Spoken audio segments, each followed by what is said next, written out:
Bucks, go Bucks. Go Bucks, go Bucks.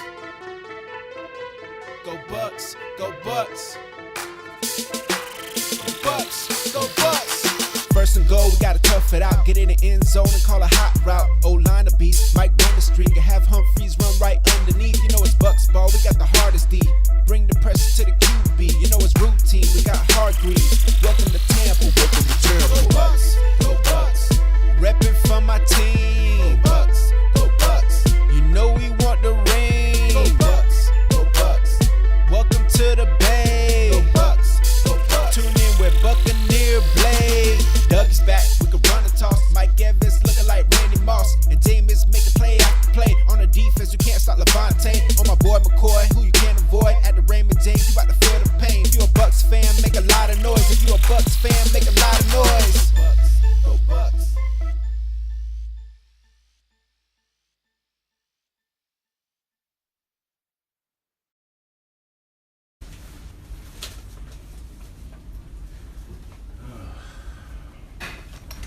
Back to work, back to work.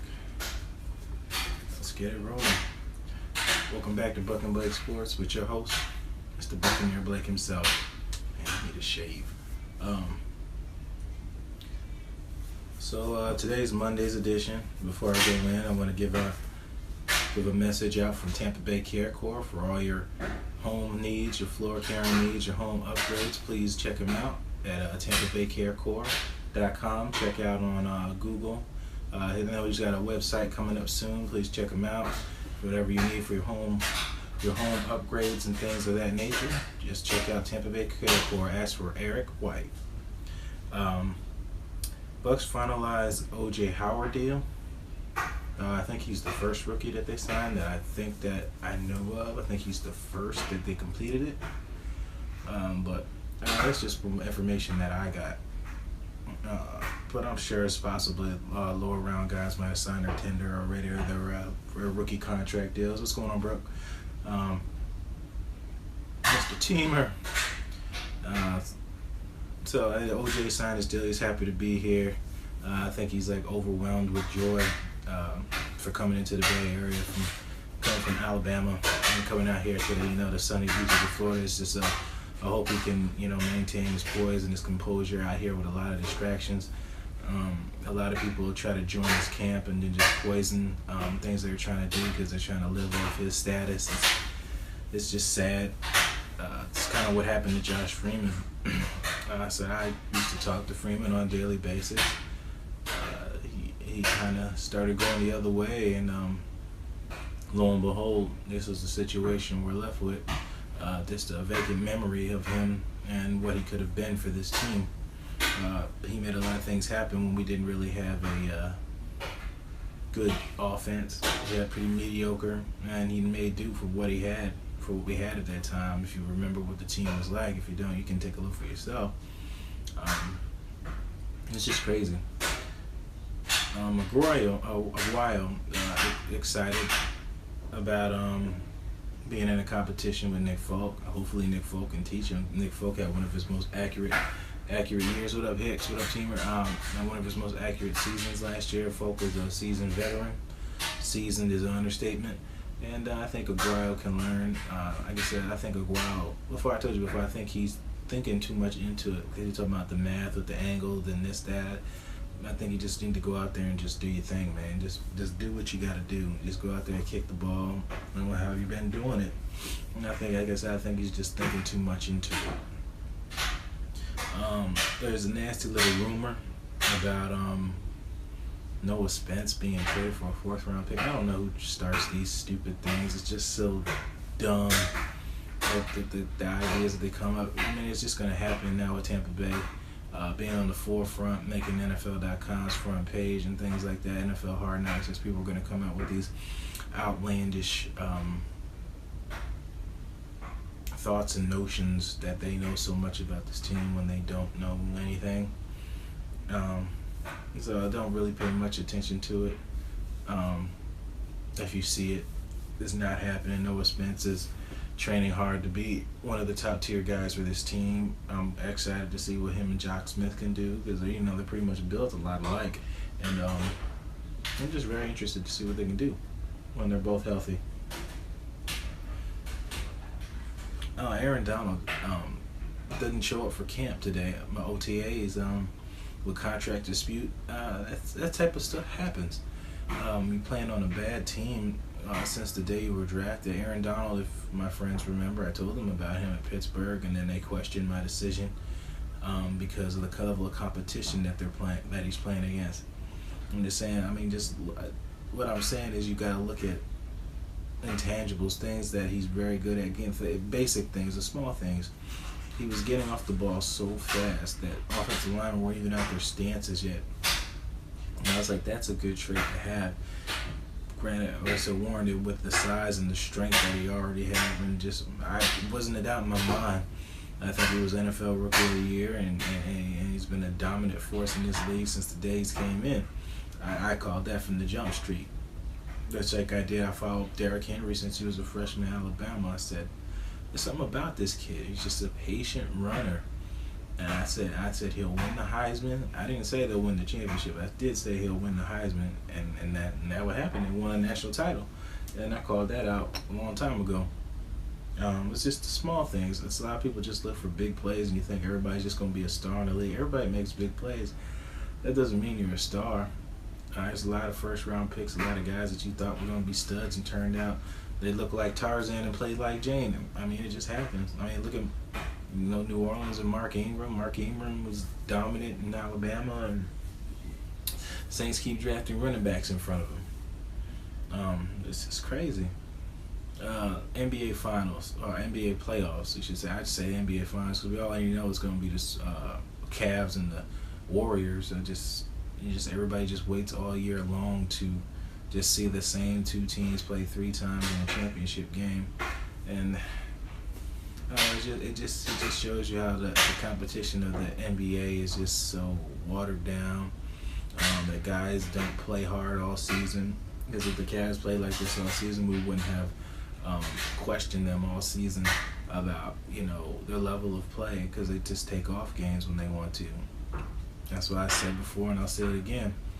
You need to cut down the number of games per season, and you'll kind of have to cut that down. They'll be forced to play. You'll be forced to not take injuries. You'll be forced to give 110% every game. I think that should boost up the competition level, in my opinion. I know Stephen A. went on a thing about LeBron versus KD in the finals, and there'll be no excuses. Kevin Durant hasn't fared too well against LeBron because of the size difference. But, I mean, it'll be interesting to see, man. It'll be interesting to see because they said if LeBron wins this one, he'll be past Kobe Bryant status behind Jordan. Whatever. I don't get into that. I really don't care about that. I honestly don't. Everybody wants to argue back and forth about this scenario. That's the reason why you can't argue it, because there's different people in different eras and games totally different than what it was at a certain point. So you can't even judge that. Then you got the people who just want to do it off wins, losses, and championships. I think it's an underrated stat. I think it's an overrated stat to just say the amount of championships that somebody won warrants your feel better than somebody else as far as being worthy to be rated. Like I said before, there's plenty of guys who have a couple rings that shouldn't have it and were just lucky to be on the team. Or just played a role player and a key part in that. That happens all the time. Like I said, does Brad Johnson need to be in the Super Bowl? I mean, the Hall of Fame, does he want a Super Bowl? I mean, he was just on the right team and got picked up at the right time. It happens. Moving on. My favorite topic, the one I want to save for the end. I know that a lot of the other topics will kind of just roll through. It's just a couple things that happen. Not too much is happening right now. It's a lot of limbo stage. No injuries to report. None of that crazy stuff. But the Ball family. I went on Facebook and posted about that. At first, my initial, like I said, I told people you have to listen to people. You have to see both sides of the coin before you just jump out and just base your opinion. Oh, I don't like him. See where he's coming from. See where his head is at before you just judge or make your opinion based off of what somebody else wrote about somebody. Because somebody could do that to you at any time. And whether or not it be true or not, it's still not right.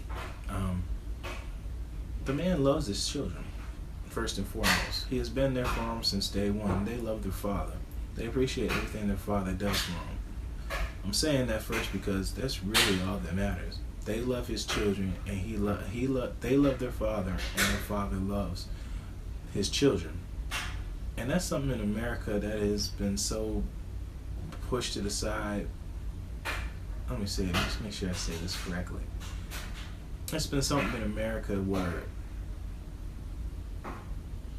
it's smiled on. It's my opinion. This is my opinion. It's something in America that's smiled on. It's jokeable.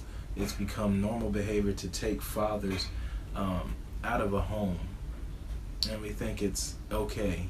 You kick fathers out of the home, kick fathers out of their children's lives, and want to call every dad a deadbeat dad. They don't do nothing. It becomes too common, and people accept that. And you got these guys who want to be fathers in their kids' lives, and you got a guy who is in his kid's life from day one, and then look where they're at. They're fine young men. They're not out twerking. Like I said, they're not boys out there twerking, out there selling drugs, out there wearing their pants below their bottom. Instead of out partying with their friends, they're studying their books and practicing their craft on the court. And that's because their father instills that in them, the drive, the will, the focus. And I'm not saying that mothers can't do that, but there's some things a mom cannot teach a man. There's just some things that you can't teach a man. And I always talk about the communities and all that, but that's just a huge part of it. It's just a mother plays a part and a father plays a part. And it's just become too much a commodity because, the government makes money off of single mothers on government funding and charging the father's child support, the state taxes, your child, hoping you put the man on child support, and the state charges taxes and interest on child support. It's just all a hustle game that people fail to realize. Everybody just thinking, I just get a check, and when in all, it's the kid that's suffering. It's the kid that's suffering, and then in this case, he's a good man in his kids' lives. You always want to talk about, he's using his own self-market. I'm like, he was there before you guys knew his children's name. So why can't he be there now? What gives you the right to tell him that he can't be here at his son's peak when he was there when his son had no peak, when his son had no voice, where he had nothing, where you didn't care about him? Who were the balls? Now you know who they are. Now he doesn't need to be around. He said he's never going to stop being around. He wants to sell his own brand. He doesn't want to sell them so short to Nike and have his sons be pimped out by the league and major shoe companies and things like that. If that's something they want to do, then let them do what they feel they need to do. If it hurts them, then that's a decision that they're just going to have to live with. And they want to make big baller brand sneaker, and they want to sell it for whatever. It's his choice. It's his business choice. The man went on there and tried to tell the man that he should start a shoe at $350. LAVAR told him, he said, why don't you buy your own shoe, make your own shoe, and you sell it for $350. You don't go on somebody's show and tell them what he can and can't sell. We sell Armani suits and all types of stuff for thousands, $500. I mean, if that's what they choose their product is worth, then who am I to tell him that he shouldn't sell it for that? I get where they're coming from, that you should start lower and have people work their way up. But it's if he believes in what he believes, it's his business. It's his to choose. As everybody wants. And the thing that made me started liking LAVAR is because I feel what he's saying. I feel where he's at. He said, I'm on this TV because you feel like you want to serve me up. You feel like you want to have this opinion over what I think about how my son plays, or what I think I could beat Jordan, or whatever I think about my opinion. And you're the ones putting him on the show, asking him these questions about his opinions. There are his opinions. He's entitled to it. And then you get mad or frustrated and make faces. He can think whatever he wants to think. That's his choice. And because of that, you try to make it seem like he's a bad man. He's bad to his father. He's a bad father and things like that. it's just what it is. And it's how the world tries to spin things on that. And then you try to say he hates women. Like, that's just a stupid, outlandish thing. He's been married to his wife for many years. Like, well, it's obvious that he doesn't hate women or think low about it. It's just how you try to poison people because you don't like them. And it's just not right. Like I said, journalistic integrity, and I try to strive to have that. I'm not going to try to do something to somebody and harm them and make up outlandish things about them because I don't like them or I don't like their opinion. I really try my best to see other people's opinion, but there's no need to disrespect each other and try to do it. I call it sneak diss and do it another way. You have to sneak diss and do people like that. And it's just how I feel about that. And for the big baller brands, it's his choice for us to do that. Cam Newton's father, try to get deep in Cam's life, and I think people said the same thing, that he should go away and all that. Trying to manage his son's money, he's not after his son's money. From what I've seen, they live fine. They're not hurting. He's got to put 3 sons through college. Maybe you should take tips on how to be a better father instead of making opinions about everybody. But what I was getting at earlier was where I changed my opinion on him, that everybody in the world is going to have their opinion on LAVAR and how he raises his children, but he can't have opinion on what you're saying about him, and then you get mad because he gets the best of you, and it makes your point null and void because it's irrelevant. So now he's the bad guy because he got the best of you. So if he can't have his opinion, then what gives you the right to have an opinion about him? You're just being a hypocrite. That's all I'm saying. And I know everybody's internet hustlers, internet thugs, internet. That's just it's just the fishbowl we live in. Everybody sits around and wants to judge people. Like I said, the TV and the net and everything poisons people's mind, forces them to act off raw emotion rather than thinking. It's just, people don't think anymore. They just don't want you to use your brain. Not as many times as I keep telling you guys, whether or not will you change the way you are. Some of you probably not. Some of you might think about it. It's just, it's just the way it is.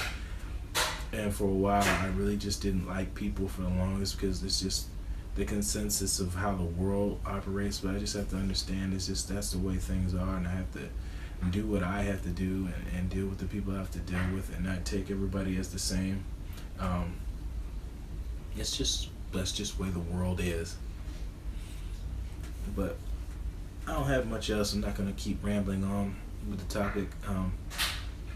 But I appreciate you guys watching out. Like I said before, check out Tampa Bay Care Corps. Holler at Mr. Eric White. And as always, you're the master of everything. What you do with your life and what you do with it is entirely up to you. Thank you guys, and God bless. And we still East Coast. Yeah. Whoa. You already know it's Snoop Boy in this bitch. It's Snoop Boy scaring niggas like a Ouija board. Seeing is believing, honestly, I can't see you boys. Best to debate, I roll up and blow my verses away. They wanna know how I do it, they've been lurking for days. Still haven't figured a nigga out. Smoking out on the couch with real niggas, man, I feel like a scout. Cause all I do is trap bitches, train them up for you niggas. They come back every day and say they done with you niggas. I talk a lot of shit, but mean it in the best way. I don't fuck with you niggas, I read you like an x-ray. I can see a lot of bitch in you from your display. Watch the nuke drop from above versus DK. Your body like Miley Cyrus, nobody's a zombie virus. Mind you, I'm just a pirate, smoking get high like pilots. Man, a couple grand, I bury them in the sand. Son of Saddam, I'm bombing on niggas like it's Iran. Swoosh, yeah. I feel like Nike gave me a deal. I'm on the road, just cruising like 4 wheels. I'm a flywheel made of indestructible steel. My power can't be controlled. I'm undertaking your soul. My chokehold sick like catching a cold. Got that medication, good weed, will redefine gravitation. OG, I take off with no hesitation. I'm stacking up while you hating. And most women love me like fornication. I feel I'm real. I was on 22nd and late with the steel and some old. Saw the cops had to go. 40 seconds later, niggas rolled up, said you know. Snub nose to my dome, I was sweating the cold. Damn, I lost all my shit. My girl said get a grip, I lost all my grip. No hooks, nigga, look, if you leave this shit it. I'ma take what you left my 16s unzip. It don't take much just to get your chick to strip, but that's another story. Had her on them blues, now I call her Dory. I'm on the corner with a 40 in a new category. It's new. Blow up the city and rebuild it. TV fitted, you know I killed it. Saw the house, the shit just got real and we just filmed it.